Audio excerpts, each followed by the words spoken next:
Hello and good afternoon. It's 5:30 p.m. Thursday, the 6th of May. This is the second meeting of the Forsyth ISD Federal Programs meeting. And so I'm going to go chat a little bit, see if anybody's out there. There are a few people out there. Hello, and can you hear me? I think, let's see.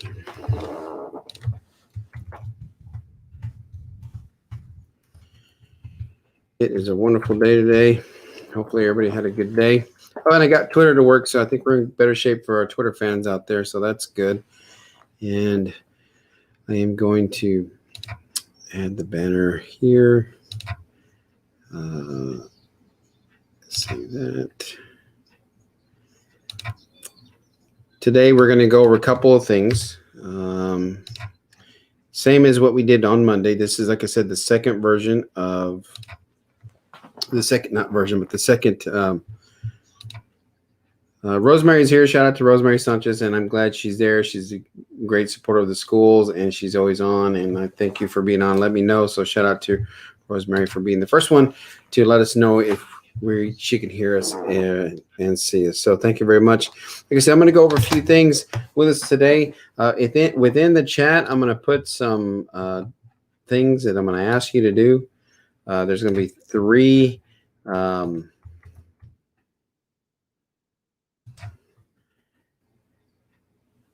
guess forms that is per se, if you'd like to look at. One is let's see here. It's the sign-in sheet first. And for some reason, it's acting a little funny on my end, but I appreciate your help. So if you don't mind signing in, that would be great.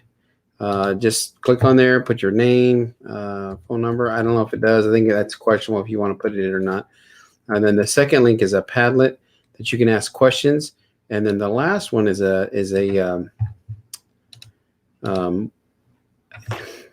it's called a certified needs assessment, but it basically says, hey, tell us what you think we need to be doing in our career and technology department here at Forsyth ISD. So, and I'll go over all that here in a little bit. So the first thing, it looks like I'm going to go ahead and take off that comment where Ms. Rosemary was. Thank you, Rosemary. Shout out to you for being on board. I'm going to share my screen now. And okay, let's see what we got going. First thing I want to share with you is there is a s'more out there, and I'll put it in the chat. It just has information about some of the things that we're going to be talking about here in a little bit. And if you notice, it is Teacher Appreciation Week this week. There is also a link there that if you want to send a shout out to anybody within the school district and tell them thank you, it is right there as well. And it looks like when you click on this part right here, it looks like this. And just put your name. We do ask that you give us your name and then what relationship you have with that person you want to recognize. The person who is being recognized, the campus or department where they work.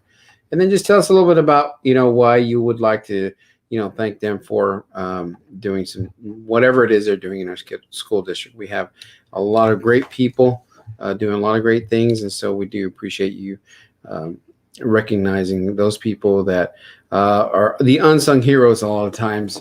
And they just do their job every single day, but they do the very best that they can with what they have. And so we do appreciate that. The other information here is the kindergarten roundup. If you click on that, and there is a PDF that pops up, and in that PDF, there's information about kindergarten roundup. If you have any questions, we ask that you call the Alamo School at 432-336-4016 or the Apache Elementary School at 432-336-4161. Kindergarten registration is Monday, May 3rd through the May 25th, Monday through Friday, 9 a.m. to 12, 1 to 4. Register at the school your child will be attending. If you don't know, call the school. But usually most people kind of know. You can ask a neighbor, but we usually go on Oklahoma as the dividing line. And then I do believe Dickinson as well may have some play in that. And so if your child is 5 years old on or before September 1, they can be in kindergarten. You'll need the child's birth certificate, shot record, social security card, and then the parent or guardian will need their driver's license or ID, such as passport, state ID, And then proof of residence where you live, such as a bill for your utilities and or landlord or rent, what have you. Okay, so that's the same thing there in Spanish. I will bear you the joy of not reading in Spanish, but it is there. Okay, the next thing, there's 2 videos on that link as well. There's a welcome to Alamo Elementary with Mrs. Cordova and a welcome to Apache Elementary from Mrs. McAllister as well. Then this next link here is a link about the meeting that we have today. So, and I'm going to go over some other things in that meeting. There is a Padlet link. Oh, and by the way, if you know anybody, let me remove this. If you know anybody who is interested in being a bus driver in schools, I'm going to show you on the next screen. There is a link that we are looking for bus drivers. If you don't have a CDL, we can help you get that CDL, a Class B CDL here in the school district, and help us in the buses and drive buses. So we'll be doing more of that PR, trying to get some people to drive buses for us. And so if you do not have a CDL, you know somebody who doesn't have a CDL and they want to get a CDL to drive buses for us, hey, let us know. We're going to help them with that. We have some wonderful, amazing people who are willing to show people how to drive a bus in the summertime and in the evenings, working with James Warnick and a few of our other bus drivers. So we do appreciate those of you who will be interested in doing that as well. So again, like I said, if you know anybody who wants to be a bus driver, please let us know. I am going to click on that link and I'll post it in the comments because I know there's about 8 of you out there. And you know what? 8 people knowing that there's a bus driver information. You know, anybody who's interested in a job, let us know.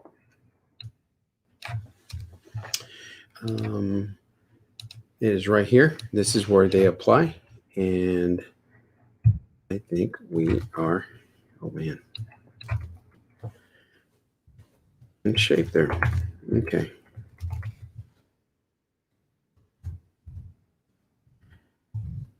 Application, bus driver application. Thank you for being so patient with me while I do that. Okay, so there's that bus driver application. Anybody interested in doing that? That'd be great. And so there is information on STAR testing. Shout out to all the students who were doing STAR testing this week and next week. Thank you for doing your very best, and thank you, parents, for being patient with us while we do that. STAR testing, and so yes, there is STAR testing going on, even though we have virtual students. If you have any questions about what you need to do for STAR testing, please contact your school. And those are the numbers right there. I don't know if you can see them. I'll try to make it a little bit bigger. Okay, so contact your school. Those are the numbers there. There's a link to videos that we've done to thank our employees that people have submitted. So there's a video there as well. Shout out to Sylvia Jefferson, who's always on board watching us as well on Facebook Live. Thank you very much, Sylvia. We do appreciate that. We do appreciate you taking the time to be with us this afternoon. So the next thing I'm going to do is start with our federal programs meeting. There's about 187 slides. No, not really. I think it's like 35 slides, 36 slides. Okay, so here we go. So this again is the second meeting of our federal programs meetings. I'll go through it pretty quick.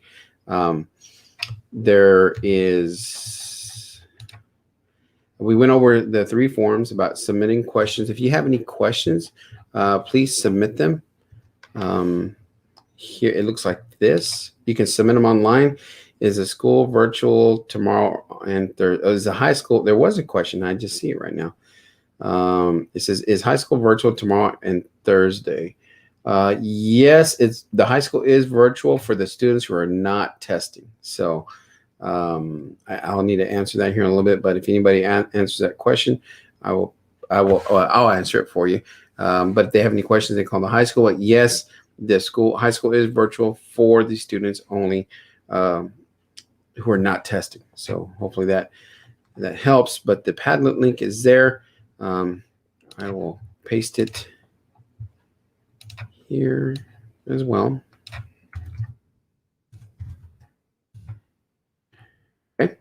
So So there's the questions.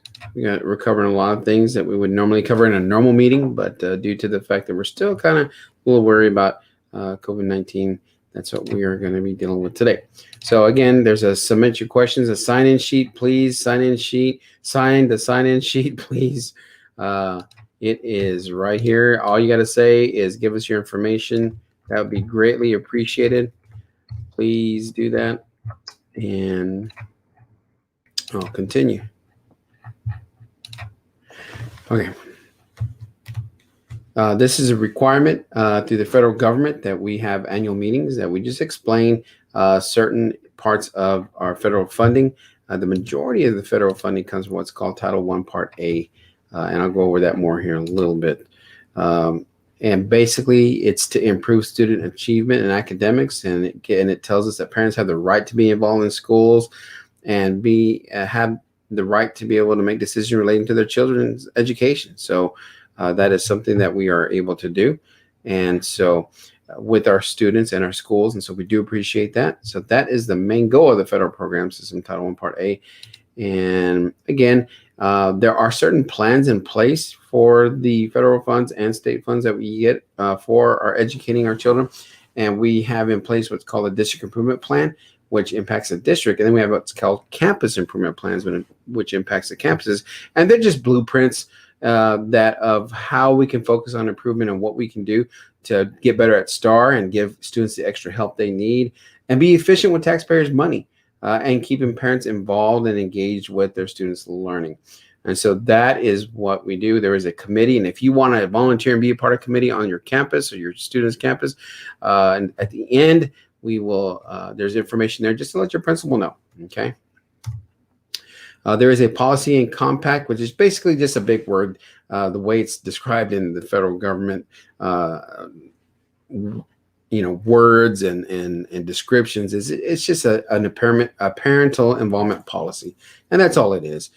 We have campus handbooks that are part of that, which basically describes the role of the parents. With that being said, there's also a requirement in there that says elementary campuses must have a parent-teacher conference at least once a year, and we try to do that the Wednesday after the first 6 weeks is over, and it's usually that Wednesday.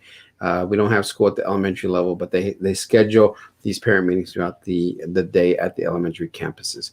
So that is there. The policy and compact also describes parent and family engagement. It says that you have to have flexible meetings, which our campuses do when we have to meet with parents. Especially now with COVID, we've been using a lot of Zoom and Google Hangouts and StreamYard and whatever it is to get involved with our parents. And so we discuss activities, curriculum. Curriculum is just basically what we teach, which is given to us by the state of Texas. The assessment is how we teach that, and there's a mistake there. And the instruction is what we teach. So I'm going to put that there. How we test what is taught is assessment. So and then there is instruction is the teaching part of the curriculum. And then again, we just provide additional meetings with parents. The school parent compact is a written agreement, which basically is what we can do to improve student learning through addressing curriculum instruction, and then supporting the child's learning with their parents, and frequent communication with the school and home, and how important it is with families and the decisions they have to make when it comes to their students' education. Just basically keeping parents involved. So that is one of the things that we have to do. Thank you, Rosemary, for giving us your information. I appreciate that. And then in the curriculum side, it's basically what the state of Texas tells us we have to test. And a lot of that curriculum is tested through the STAR in the course exams at the high school. STAR is usually from it's 3rd grade to 8th grade, and then EOC is at the high school level. Local assessments, we do a lot of our local tests just to kind of, a lot of people say benchmarks, or they'll say 6 weeks tests or semester exams. And so we do that in our buildings as well, our campuses, to kind of make sure we're teaching that kids are learning what they need to be learning as determined by the curriculum, which is the state Texas Essential Knowledge and Skills. And so we have to consider the STAR testing calendar, which we're in the middle of STAR testing right now, and our normal school calendar as well. In the meetings that we have, they're basically just to inform people, parents, the community, and that they have the right, the parents have the rights to make decisions for their education of their children. And we try to distribute materials and use social media to help get that information out, because if it is on Facebook, it's got to be the truth. So we try to be on Facebook, and I think Facebook seems to be the most popular one at this time. And so here in Fort Stockton, so we try to put as much information out there. And Mrs. Subia with technology works really hard to get as much information out there as possible. So the shout out to her for doing that to help us with our getting information out. So thank you for that. There's also a part of the reservation of funds that comes with Title I Part A, which says if we receive a certain amount of money, we have to have 1% aside. And of that 1% of 500,000, 10% has to be set aside for system-wide initiatives, and 90% has to be allocated for schools that addresses parent and family engagement. What we do with that, we use a lot of the money, probably the majority of all our public or state and federal funds we use to pay for salaries of people, to help get more people, to bring down our classroom sizes out, to be able to provide our services to students in a more one-to-one setting than we normally would do if we didn't have those funds. So a lot of our funds are used for that. Schools are required to notify parents if they request the qualifications of a child's teacher.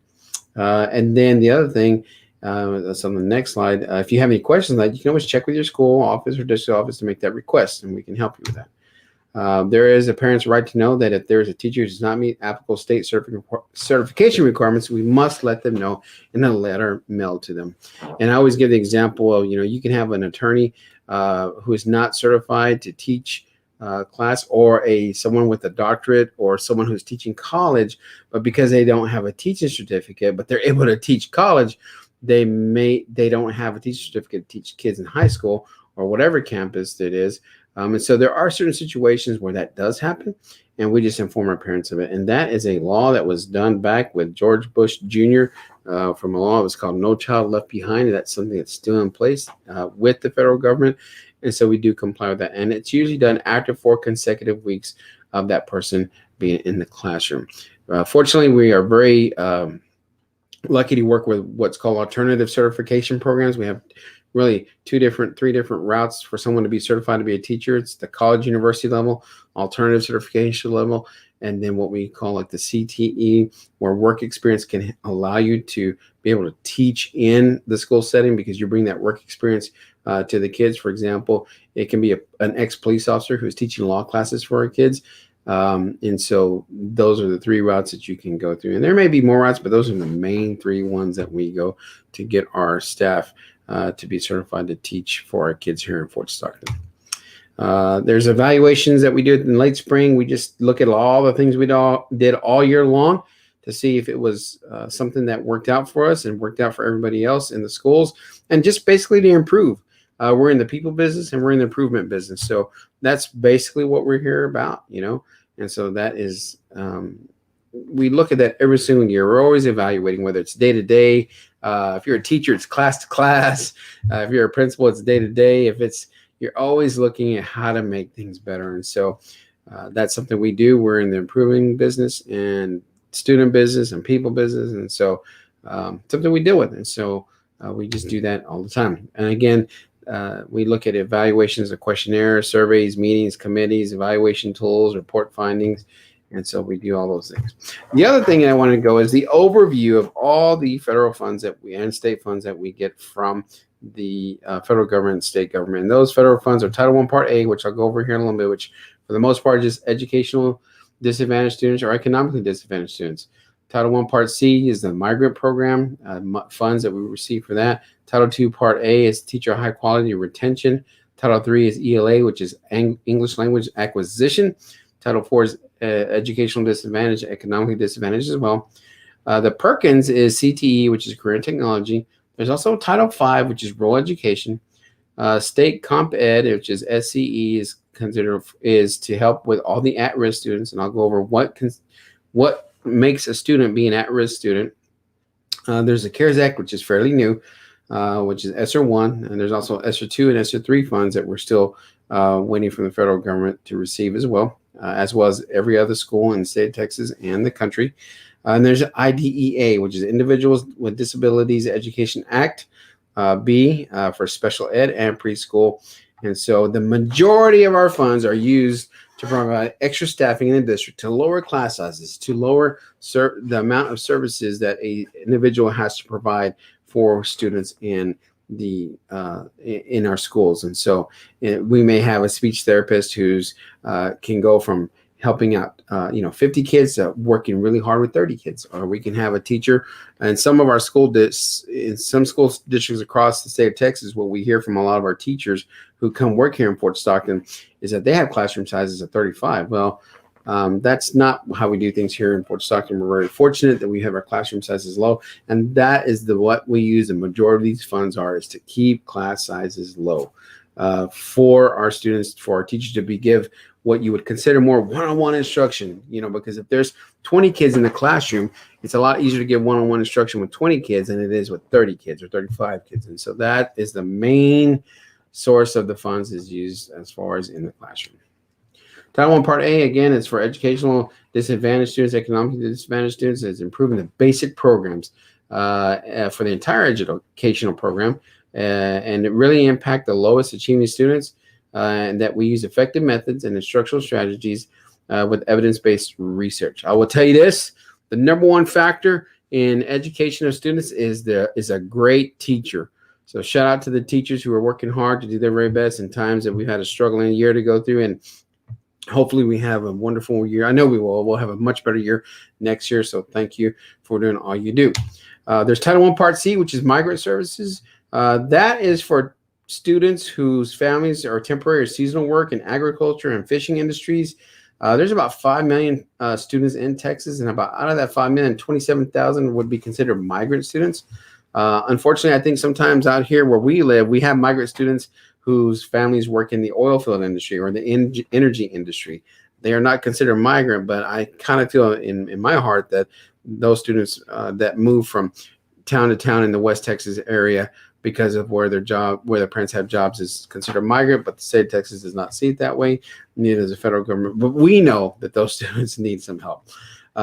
Okay. And so the idea is for students to overcome the challenges of moving all the time, any barriers, social isolation, and just any type of difficulty they have, and to help them succeed in school and to transition to being successful after graduation. So that is key to what we're doing to try to help migrant students.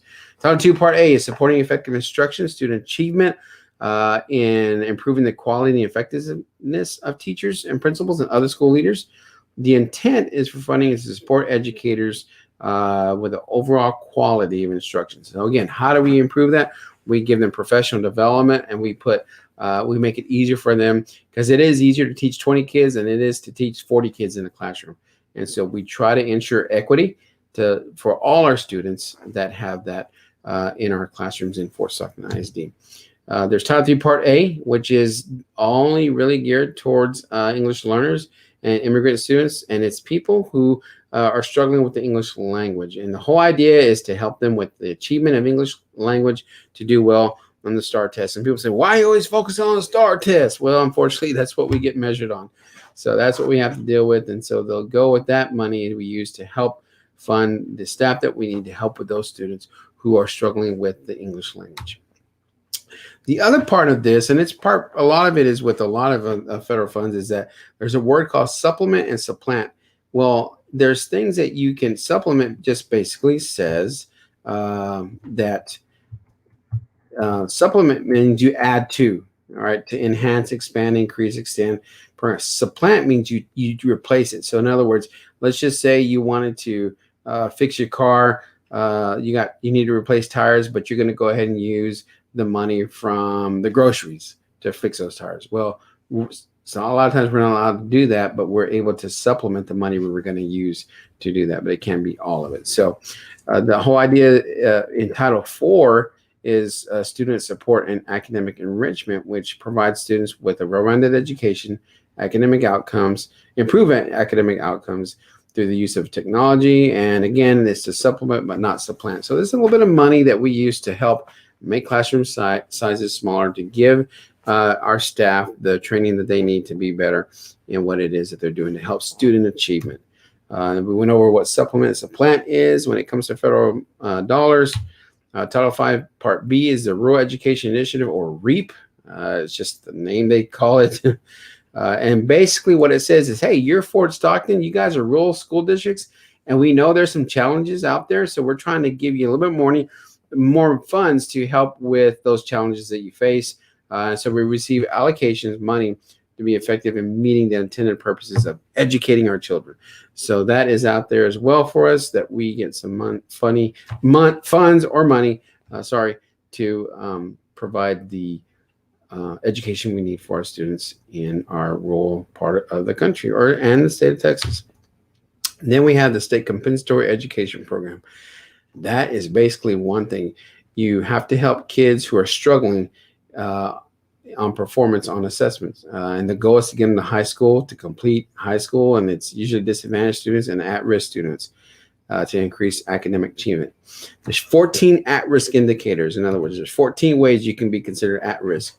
Number one is if you fail the grade level in one more school years. If you were in grade 7 through 12 and you made a 70 in a class or two classes, equivalent to 70 on a scale in two more classes, or 70 or below, that you will be struggling, you're considered at risk. You did not perform well on the STAR test as well. If you did not perform on a local test in grades 1, 2, and 3 in kindergarten. And the reason why that's in there, and pre-K as well, is because pre-K through 3 do not take a STAR test. So we give them what's considered a readiness test to see if they're ready for the next grade level. If they don't do well, they're considered at risk. If a student is pregnant or is a parent, a student has been placed in an alternative education program for discipline reasons. If a student has been expelled at any time, if the student is on parole, probation, on any court issue that they are in, that is in there as well. You can also be at risk if you've dropped out of school before, if you are having trouble with the English language as well, and then if you are subject to CPS or a juvenile court, that is considered you as an at-risk student. If you're homeless, we do have in the past, there's been situations where kids have been homeless, that they're considered at risk as well. And then if there's students in a residential placement facility, or if the student or parent has ever been arrested, been incarcerated within the student's lifetime. So what does all that mean? What it basically means is that we're provided money from the government to be able to say, hey, look, we know you, the government says, we know there's kids who are struggling at your school. So we want to give you the money so you can provide a better education for those kids, whether it's through the classroom, whether it's through tutoring, whether it's through all the things that we do to help our kids. It's just that money to help them because we know they're struggling at that. And so they're just kind of leveling the playing field for those students compared to other students who may not be. The next thing we're going to talk about is the Perkins 5 Comprehensive Local Needs Assessment. That's a pretty long word, but it basically says, hey, this is what our Perkins is career and technology, how we rate ourselves in the state of Texas compared to everybody else in the state of Texas. And so the 4-year graduation rate for our career and technology learners is at 95% compared to 97% of the state. The academic proficiency, in other words, how kids do on their STAR test in reading and language arts is statewide is 58. Our district is 42%. The academic proficiency of math is 47 statewide, 41% in math here in our district, sorry. And then the post-program placement. What that basically means is if you are continuing a program after graduation, whether it's Mellon College, whether it's career and technology, as far as like in the military, anything that you can do after you graduate is something that gets credited for to the school district. And so we do pretty good job on that. The non-traditional program concentration state is 50%, 36. What that means is this. That means that if you are a girl, are you in the auto tech classes? If you're a boy, are you in the home economics classes, which we call now family consumer science? And so a lot of times they're grading us on that. They're grading us and saying, hey, do you have those kids in non-traditional classes? A boy in certain girls' classes, what you would consider a girls' class, and girls, what you would consider kind of, historically more boys' classes. And so that's kind of hard to do. Sometimes you can encourage kids to do that, but if they don't want to do that, they just don't want to do it. And then program quality, we're at the same standard as far as the state averages. Well, and then the CTE completer. In other words, if a kid starts in, let's just say they start in Metals 1, do they finish in Metals 1, 2, 3, and 4? Do they take all those classes to be a completer, per se? The question is, sometimes kids change their minds, and they change from here to here. They want to be, oh, I want to be an artist. No, I want to be a woodshop. No, I want to learn how to cook, or whatever it is. And so sometimes they change. So that's what causes those completers not to be so complete, per se, because they didn't stick with, I want to be a woodshop teacher. I want to learn how to be a carpenter. I want to be a CNA. And so they may want to be a CNA, and then the first time they see blood, they're like, I'm not doing this. So it just all depends on that type of way kids are. And we know how that is, and we work with them to do their very best to make the best decision that impacts their lives. This is the same chart. It's just the same numbers here. It's just in chart format. And there's 3S1, which shows the district level is above the state level. And 3S1 is here. It's basically the same chart, so I'm not going to go over that. And then this is just a chart within our district that shows our CTE learners do better. Our students in career and technology classes do a little bit better on state tests than the students who are not in career technology classes. So that's all that means for us in this report. And so that's a good thing, which goes to show that if kids are busy, they should be doing better. If kids are busy with school, I know it sounds crazy, but keeping them busy is sometimes a good thing. So that's why that kind of impacts them. This is just a labor market alignment. Our learners, the career and technology learners, and how they align with our courses in our school. Business, marketing, and finance is a lot of that ties into our energy classes, such as oil, and our energy classes. The oil industry and the energy classes we have at the Millen College Williams Regional Technical Training Center. And so that is where a lot of our students are at right now. In that sense, human services and health science, a lot of that is the family consumer science classes, the CNA classes, hospitality and tourism as well. Manufacturing would be metals, and education training is, we have shout out to those of you who want to be a teacher. Thank you very much. That's auto tech. After that, ag, architecture and construction is like wood shop. Ag is ag, of course. Information technology is computers, per se. Audio visual is kind of like journalism / photos / communications. And then the last one would be law and public service. So this is where our kids are really wanting to be, in the higher up here compared to the lower down here. So it's good to see that education is about in the middle. So that's good. This next website is the website that we are asking people to fill out, and we'll be posting that in different places on our website, social media, and sending it out to all our staff and our teachers, and we'll send it out to the students, just to anybody who wants to fill it out, so we can have better information on what we can do to get information on what it is people are saying we need to do for career and technology. So these are your campus contacts. If you feel you need to contact your campus, these are the numbers here. There's high school, Apache, high schools here, middle school, intermediate, Apache. Those are the numbers. If you have any questions, please call them. This is their principals on those campuses. If you have any questions, please call them, contact them. And I believe that is that. So shout out to those of you who are on watching. Thank you very much. I know there's about 7 to 10 people still out there. I do appreciate it. With that being said, it is 6:03. Hopefully, let me see if there's any questions on the Padlet. Okay. No, there are no questions, but I'm guessing is the high school virtual tomorrow and Thursday. I'm going to hit approve, and then I'm going to answer that question. The high school, because that's a high school is virtual for non-star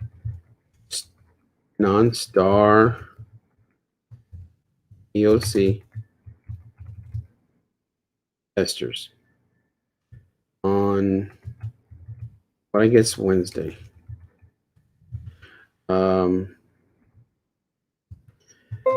Thursday, which is tomorrow, 05:00. Oh man, tomorrow's Friday. Dang, I'm like a day off, guys. Jeez. Okay.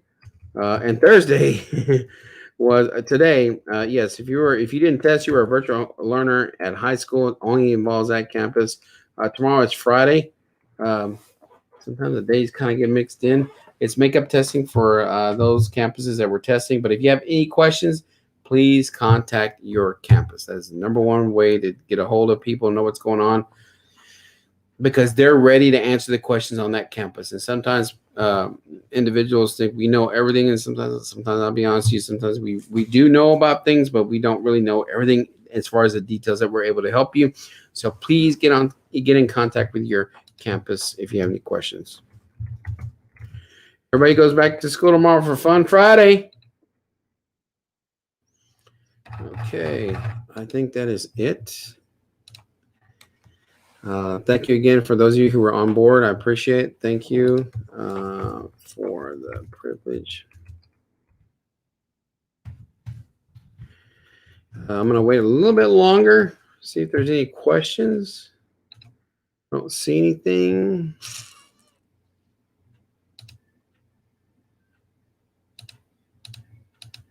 No. I don't see anything. Okay. Thank you again, Mrs. Rosemary Sanchez, for being on board with us. And I believe that is it. Thank you for those of you watching. It's been about 36 minutes. Be safe and take care. If you have any questions, I'll kind of monitor a little bit more. Take care and be safe. Bye-bye.